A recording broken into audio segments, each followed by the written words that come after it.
two, three, four. Well, welcome to Hong Kong, John. Thank you. Okay, I'm a true gay fan, and I think we share a lot in common because we came from a similar generation. Okay. I listened to a lot of 70s stuff, AOR, Carpenters, Elton John, and then I had the same kind of struggling with my sexuality during the 80s, listening to a lot of electro stuff and synth pop. Oh, yeah. So that's why your music speaks so much to me. That's awesome. Okay. Yeah. So- I mean, I'm sorry you had to go through that, but at least we had the music, right? Yeah, right. So, when we look back during our growing up as a gay kid, we didn't have anything to listen to. No people came out, no songs about gay love. Yeah. So when you were growing up back then, do you have any sort of gay icons? What inspired you back then? Well, I mean, there were so many things that inspired me. I was when I discovered, for example, when the 80s came, first it was ABBA for me. I was a big fan of ABBA, and I still am, always will be. And so I remember getting my first ABBA records and listening to those for hours on end. And my favorite Carpenters album was Horizon. Okay. With Only Yesterday and Aurora on the beginning track. It's one of the most incredible things in the world. And then the 80s came along, and for me, I didn't catch Devo at the end of the 70s, but in the 80s it was Devo and Eurythmics and Missing Persons and Erasure. Visage, Erasure, Blancmange, New Order, Pet Shop Boys, Depeche Mode, Yazoo. Those Yazoo records, they're perfect, and they're still perfect. You go back and listen to them. I mean, Vince Clarke, he's a genius, right? And the list goes on and on and on. I mean, I definitely got into guitar rock later probably because of the Pixies, because they were on 4AD, because it was all about Cocteau Twins for me for a long time, and Dead Can Dance and This Mortal Coil, and then I discovered Throwing Muses, through 4AD. Okay. And I fell in love with Kristen Hirsch. Okay. And that sort of took me into the realm of the guitar music. And then I was able to go back to some of my brother's music, like Pink Floyd and David Bowie. Yeah. I mean, Let's Dance, one of the greatest pop songs ever. Now wrote this. Yeah. Masterpiece. That was what I loved from David Bowie. And Little China Girl. China Girl is China Girl. one of the greatest songs ever, right? So, and then, there was also the industrial side of things and the little bit harder side, like the punk side. There was like Specimen and some of the, Kiss Kiss Bang Bang, and I really loved that track. And Alien Sex Fiend, loved that too. And then Skinny Puppy was huge for me. I had everything. Frontline Assembly, all of that industrial sounding stuff, Ministry, huge Ministry fan. Of course, when they got after The Land of Rape and Honey, when it started to get really hard all the time, I wasn't as big of a fan as I was of the synth and the more industrial stuff. But I mean, that's amazing. You know how far we are apart, but basically we share the same kind of music legacy. We listen to the same old stuff, you just mentioned. Yeah. Talking about ABBA, we listened to a lot of ABBA when we were pretty small back in the 70s. Yeah. You covered like 2 songs of ABBA. Have you ever thought about, covering a whole album of ABBA songs? That's a good idea. I should definitely think about it. Yeah. Or just a covers album with really, really specially picked things. I'm the ABBA covers I did because I love them so much. I didn't care that I can't do them. I can't do them as well as. I mean, they've already been done perfectly, right? Yeah. So that's the thing. Like, there's a song from the Poppy Family from the '70s called "Which Way You Goin', Billy," which is something I'd like to cover as well. But then I think it's already been done perfectly. Why should you? I mean, maybe I would sing it live, but why record it? Because it's. So I have to get over my perfectionism or whatever it is that's keeping me from doing that. But yeah, I mean, I think the next thing I'd really like to do is to do a really cool Christmas album. Oh, really? Yeah, I think that would be like great. what Erasure recently did. Did they? Yeah, have you listened to that? No. They did a Christmas album last year. Oh, cool. Yeah. And what kind of songs you will pick for a Christmas album? I'd pick some classic ones, and I might write like Winter Wonderland. Oh, wow. Remember when Eurythmics did Winter Wonderland on that first compilation back in '81 or '82 or something like that? it had, it had like Bruce Springsteen and Cyndi Lauper and, Annie Lennox or Eurythmics and Oh Holy Night was my favorite Christmas song. So I would do like some classic, probably churchy Christmas music, and then maybe write something original as well for it. Okay, well, that's cool. Low, do you know the group Low? Yeah. They did an amazing Christmas thing. And I'm a big Low fan as well.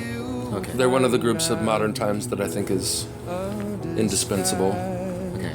Like I have a Portishead. feeling that I'm really looking forward to that, and I think you will add some sort of darkness, to a Christmas album. Like in the line of Nightmare Before Christmas. Yeah, and Christmas needs a little darkness. Yeah, I know. As if there isn't enough darkness my mother died at Christmas. Oh, wow. Like on the 22nd of December. Wow, that's terrible. So just 3 days later, it was Christmas and you'd had the funeral the day before. Mm-hmm. So that's always on my mind at Christmas, Okay. I love your, ABBA cover versions so much because you add a kind of a darkness to it and very sublime. And I really love the fact that, as a gay kid growing up, we never have our own version of gay love songs. But you change the lyrics, especially, on the song Angel Eyes. Yeah. And that's amazing. Well, yeah, we never had that, did we? We never had that. And I suppose for me it was just sort of a exercise in saying, why not? Yeah. Why shouldn't I do that? Yeah. I mean, you're supposed to be all ashamed and embarrassed, but I knew I was never going to be welcomed into the club, in the world or fit in or anything. So I just thought, what the hell? I'll just do it, Okay. And because the thing is, you attract the people to you that you want to hang out with by doing what's true to you. If you're doing what's true to you, then you attract people who get it. And everybody else can just go listen to something else, right? To me, you're quite an oxymoron in the sense that you present yourself as a very fragile, vulnerable, a very hurtful kind of soul. At the same time, you bare your soul to the world, and that's a very brave thing to do. Do you think that it's a kind of very complicated and contradictory kind of psychology? Yeah. Well, I don't think it's probably as complicated as you think. I think that because of my addiction past, I think I sort of have to stick with reality. And so I'm constantly just sort of talking about reality. Because when I start to go off into fantasy land, that's when I end up, on crystal meth at in a bathhouse, just screwing around with my life. Okay. Or drinking, so I think it's really important for me to stay in the reality. And the reality is, for a long time I just thought, you don't have problems and quit whining, but I think that a lot of people share our story, like you were talking about. There's a lot of people that have gone through this, and I just got sick of trying to fit in and trying to, not talk about what I really want to talk about. So I think, for me, I consider myself to be a very optimistic and strong person because I keep trying to figure things out. I keep looking at things and looking at the past and, trying to work through them so that I can concentrate on the present and not worry about the past anymore and figure out what happened so that I can enjoy life, But I think, I think also when you're growing up, people say, get over it. Nobody cares. It's cool to be gay. Nobody cares. But the things that happen to you when you're young, they stay with you for the rest of your life. And so, for example, I think one of the things that I find difficult is these days, sometimes I will see homophobic behavior where there is none because I'm projecting the past onto the present. And sometimes it is there, but it really screws with your head because sometimes so much damage has been caused by the past that you will project it onto the present and it really screws with your mind. So I think I'm just trying to figure things out like everybody else. You know what I'm saying? You just mentioned about bathhouse. So whose idea was it? Disappointing was shot in a gay bathhouse. That was the director. It's so fun. Yeah, I love that video too. Not your idea. No. But you know, I feel comfortable in a bathhouse. And did you frequent that particular bathhouse No, before? I'd never been there before. No, Where was it? somewhere in London. I'm not in London? Yes, Okay. somewhere near Vauxhall. You know, down in that area Yeah. where a lot of the bathhouses are. I love the humor of the whole video because it's like this demystifying the whole thing. Yeah, it's really great. Thank you. Thank you. Yeah, I thought he did a great job. And I like the idea of, you know, talking about the bathhouse thing because we don't talk about that a lot, that culture. Yeah. I think a lot of gay men are searching. I don't want to get into specifics here because I don't really think I can speak for everybody, of course. But I think I've done a lot of searching for. You remember that song from the 70s, Looking for Love in All the Wrong Places? Yeah, you know? yeah. I think the bathhouses are, you know, the wrong place to look for Exactly, love, yeah. you know. Of course you can have some good times there and everything, but it's just, you know, the song is sort of a statement about how I don't really need this anymore because I found somebody special and because disappointing is about, you know, it's sort of about monogamy, but I definitely spent a lot of time outside of monogamy, and I had open relationships, you know, for all the relationships that I had up until this relationship were pretty open, and I got tired of that because it doesn't really work for me. Okay. I know that you have a new boyfriend now. Yeah. You have a steady relationship right now. There's a golden rule about, you know, having a new relationship. It's don't talk about your ex that much. But you spent 3 albums talking about your ex. Yeah. I mean, did your new boyfriend ever complain about your songs? Write a song about me. Stop writing songs about your ex. Yeah. No. You know, he met me after my second album. Okay. So, you know, so he wasn't really familiar with my music or my story, you know.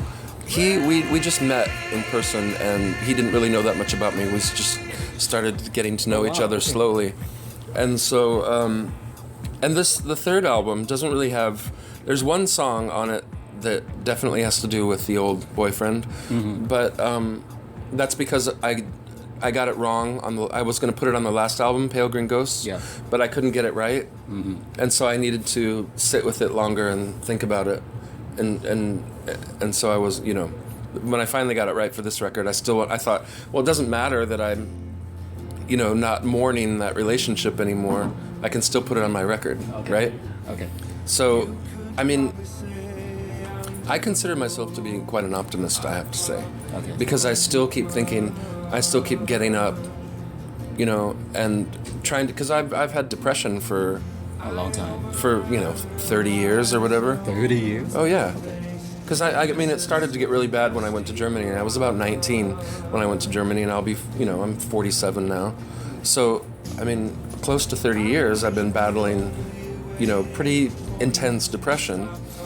And there's definitely been times when I thought of, you know, taking my own life because I just thought, this isn't a life that I'm living. You know, it's just a struggle every day. You know, you can't taste anything and you can't see colors and nothing makes any sense. And, you know, so I think the fact that I've just kept trying to figure it out, you know, shows that I'm quite an optimist.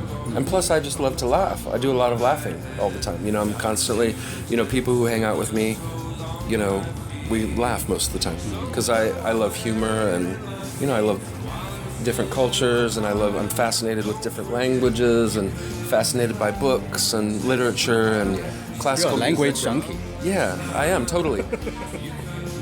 So I think, you know, I really have made an effort to go out into the world and see what's out in the world and taste other cultures and really sort of incorporate it into my life to get more perspective, you know. So I think I do make an effort to, you know, enjoy life.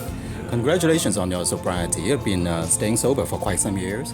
But when we're listening to your new album, I always suspect that you can't stay 100% sober. Writing songs like that is such a funful album. Thank you. You know, I think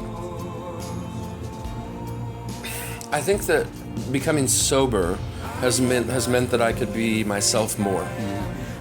Because you get to really know yourself.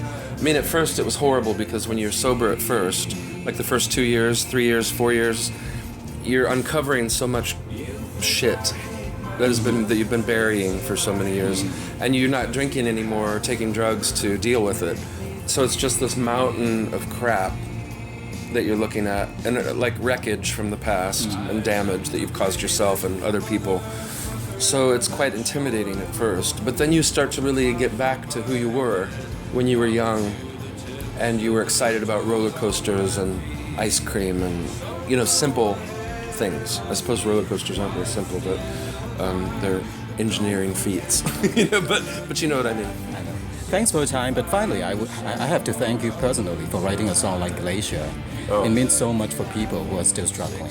Well, thank you. I mean, and having a beautiful metaphor, you know, turning those kind of pain into something like, you know, carving spectacular landscapes in your own psychology.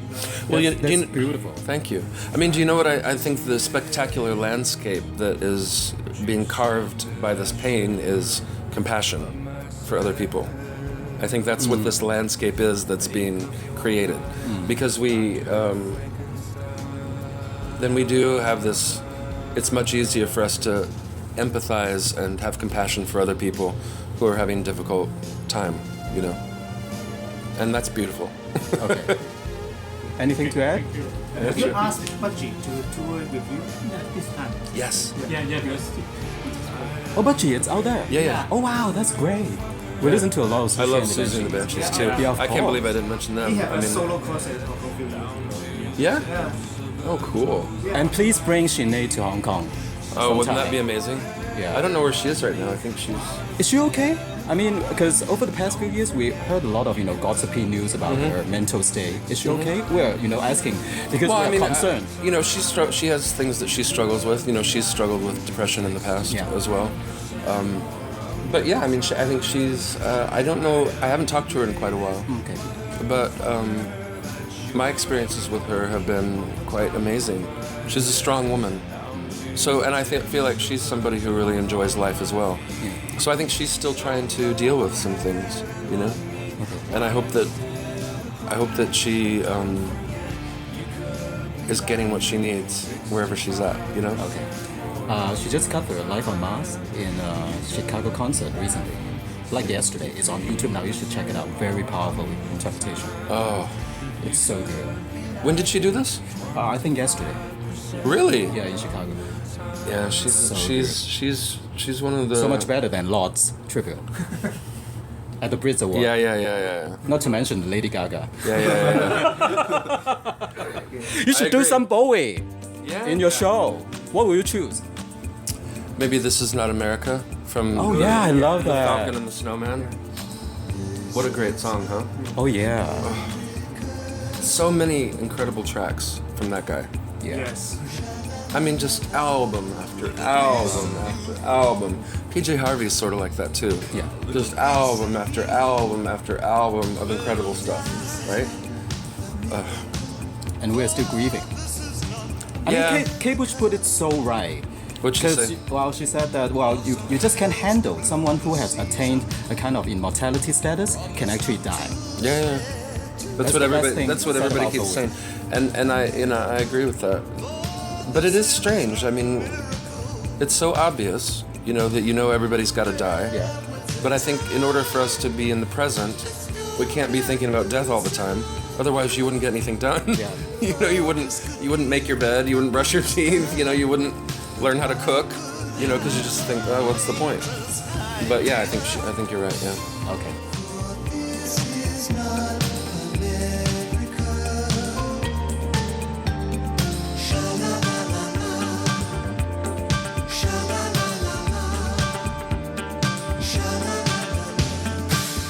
This is not America. No, this is not. Sha-la-la-la-la. Snowman melting from the inside. Falcon spirals to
the blind, leading the blind.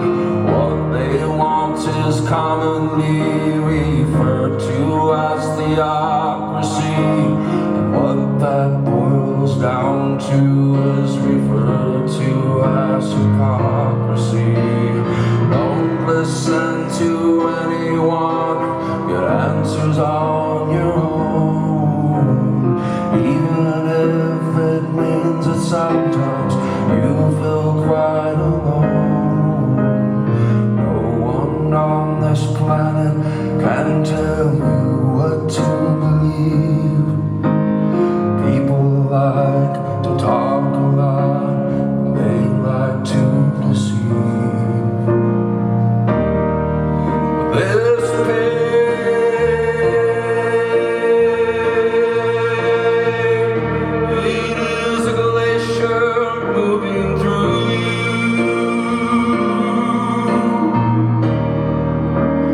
carving out the valleys and creating spectacular landscapes, and nourishing the ground with precious minerals and other stuff.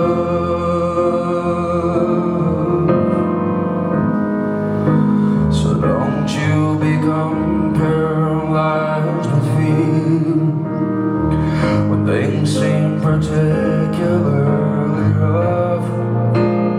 Oh, this pain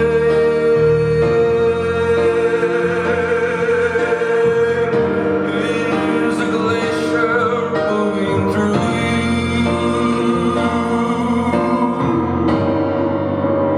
carving out the valleys and creating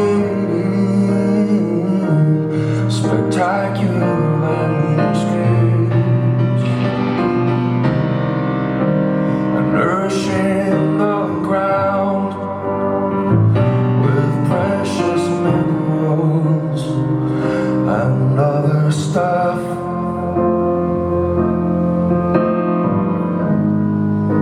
So don't you become